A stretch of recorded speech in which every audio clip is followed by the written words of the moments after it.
Tiana God, hello all. Oshisahiya, good evening, and Wado, thank you for watching. This is day 39 of Transformation of America, the true life story of a CIA mind control slave by Kathy O'Brien with Mark Phillips. And we're going to finish up chapter 13 and get into chapter 14, and there are no footnotes on chapter 13. Again, I'm not going to do any quotes. I'll tell you brackets or parentheses, but I mean, there's a lot of quotes up in here. So if people are talking, it's in quotations. Aquino ordered me to lie on the bed and invited Noriega to look closer at what the wizard, his chief, Reagan, could create. Noriega stepped closer, and also there are quotes that where people aren't talking, I guess, because like wizard is in quotes, and so is his chief. But anyway, I think you understand what I'm saying.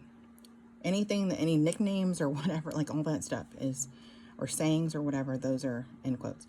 Noriega stepped closer to see what Aquino was pointing out to him between my breasts. A large carved Baphomet, B-A-P-H-O-M-E-T, appeared. Aquino had hypnotically regressed me to the time of its making, which caused it to seemingly suddenly appear right before Noriega's eyes. Noriega jumped back, ignorantly terrified of this scientific phenomena. I believe Noriega stayed in the room for the rest of the demonstration. It's demon-stration, so play on words for demonstration. Simply because he was frozen in fear, Aquino hit me with a cat o' nine tails, and I shrieked in pain. Noriega jumped. Aquino hit me with it again, this time activating me to respond sexually as though pain were pleasure, a mind-controlled concept that Noriega more rapidly grasped.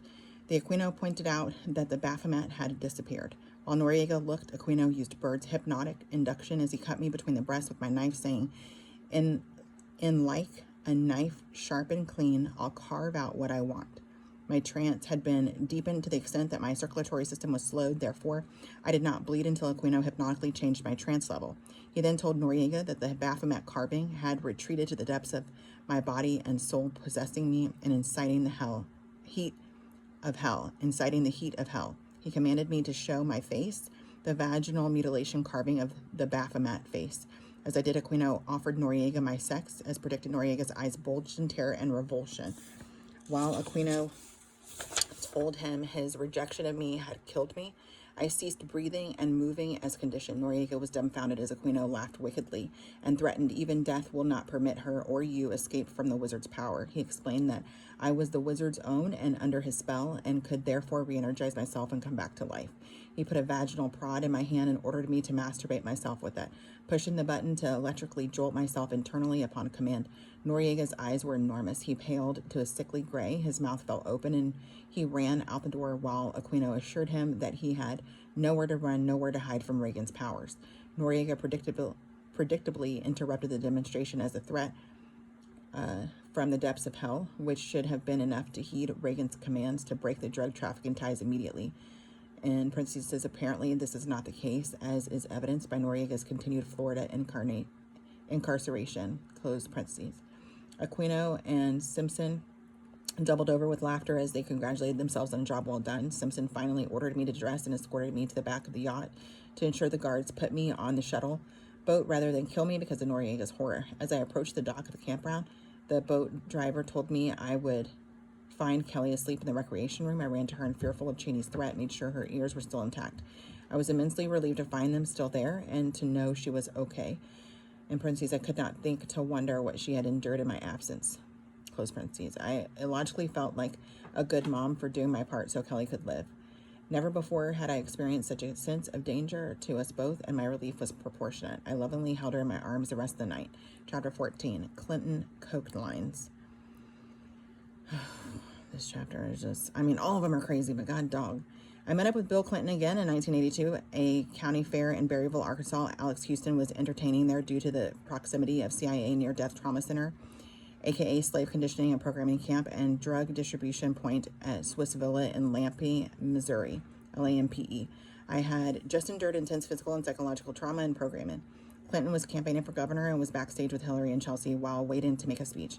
Clinton stood in the afternoon sun with his arms crossed, talking to Houston about him and his people, when she's talking about the CIA operatives, that's in parentheses, being booked into specific areas for the dual purpose of entertaining and carrying out specific covert drug operations.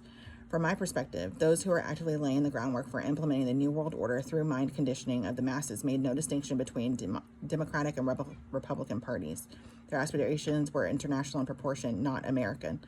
Members were often drawn from, among other elitist groups, the Council on Foreign Relations. Like George Bush, Bill Clinton was an active member of the CFR, as well as Yale Skull and Bones graduate. Based on numerous conversations I overheard, Clinton was being groomed and prepared to fill the role of president under the guise of Democrat in the event that the American people became discouraged with Republican leaders. This was further evidenced by the extent of Clinton's New World Order knowledge and professed loyalties. Clinton understood that I had just been through hell in Lampe and took it all in stride as he focused on his speech. He not only was well aware of the mind-control tortures and criminal covert activities proliferating in Arkansas and the neighboring state of Missouri, but he condoned them. Just as there are no partisan preferences in the world dominance effort, neither are there any strong individual state considerations or boundaries either. I knew from experience that Clinton's Arkansas criminal covert operations meshed with Lampe, Missouri center, where he routinely tended business and claimed to vacation, staying in the compounds of resort villas. In 1983, Houston took me to Lampe for routine trauma and programming while he was scheduled to entertain at the amphitheater. Also scheduled to perform were Bill Clinton's and George Bush's friends, Lee Greenwood, and CIA operative, slave runner, and country music singer Tommy Overstreet, Overstreet. Greenwood and Overstreet were active in both Lampe, Missouri, and Lake/Mount Shasta, California, CIA compounds. Clinton was flown in from Berryville, Arkansas by helicopter for the shows as well as for a business meeting. Before Clinton arrived, Greenwood and Houston were in the backstage dressing room snorting line after line of cocaine. Houston, always eager to make an extra penny to pinch, attempted to prostitute me into Greenwood. She's the real performer, Houston said. She performs all kinds of sex acts upon command. For a small price, she's yours. Greenwood laughed and, referring to my Huntsville, Alabama NASA programming, said, I've spent more time in Huntsville than she has, as I know full well who and what she is, a space cadet programmed for sex. She's a modified version of Marilyn Monroe. Okie dokie. Tommy Overstreet had walked in and heard what Greenwood said. How much time have you spent in Shasta? Shasta? Greenwood looked arrogantly at Overstreet and smiled knowingly as he said, you don't spend time in Shasta. You maintain the concept if you can. I haven't lost any time there either, if that's your next question. I go there quite a bit, enough really to override Houston's suggestion with ease and take what I want, when I want, and how I want it. Okay. Greenwood began expertly accessing my sex programming and told the others in the room, you all can come and go as you please, but I've been made an offer that I am going to use. He ordered me to undress and bend over the desk where he roughly sodomized me, and as he said, you're going to think it's daddy all over again. Okay. When Greenwood was through with me, I was ordered out into the amphitheater concert area during intermission. I met up with Swiss Villa manager Hal Meadows, H-A-L, and then Meadows, Tommy Overstreet, and Governor Clinton in the hall. Clinton was wearing a cap that read Diesel Trainer, which I was told to equate literally as these will train her. Puzzled, I looked at his cap and asked, are you a conductor? Clinton smiled and said, of electricity. Overstreet laughed as he continued, actually it means I check cabooses. How's yours? I squirmed. Apparently Greenwood had bragged about sodomizing me. They laughed even harder as Clinton said, still running, I'm sure. Houston stepped out of the dressing room to greet Clinton. Hi, bud. Houston extended his hand. I hear you made governor. I hear you deliver a hell of a one-liner, Clinton replied, cryptically referring to cocaine and not Houston's so-called comedy routine. I'm always aspiring to achieve new heights. Well, come on in, Houston invited. I have enough, in brackets, it says cocaine to put us all in orbit. I walked into the dressing room with them as Houston was saying to Clinton, I suppose there are no limits for you since you're across the, in brackets, state line. What line? Clinton feigned surprise and ignorance. He looked at Hal Meadows as he continued, you mean I left the state of mind? In the state of mind I'm in, there are no boundaries anyway. He walked over to the table and snorted a line of cocaine. I come here to get away from it all. This kind of business is pleasure. So where's that young wife of yours? Houston asked, referring to Hillary. She's with friends. Clinton sniffed the coke further up his nose. She's minding her own business. I'm just here to unwind, see the show, maybe do a little hunting. And in brackets is referring to a most dangerous game. I've got a bird in brackets' helicopter ready to fly me back when I'm through. Hey, speaking of bird, and now he changed it to BYRD. In brackets, he says, he gestured my way. I hear she's moving up to the big house. And in brackets, it means White House. Or it says White House. Referring to his friend and mentor, Senator Byrd, he asked, so what's his position now? The same, Houston answered, probably like this.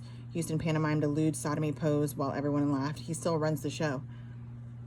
Clinton kept his eyes fixed on Houston's caboose and said, "Why don't you show her," referring to me, and that's in brackets, "the way out and show me that again?" If I could have thought at that moment, I would have realized Bill Clinton was/is bisexual. I had no personal sexual experience with Clinton beyond witnessing him engaged in homosexual activity during an orgy at Swiss Villa. We'll leave it at that. Don't go hang, until we meet again. Love you, mean it.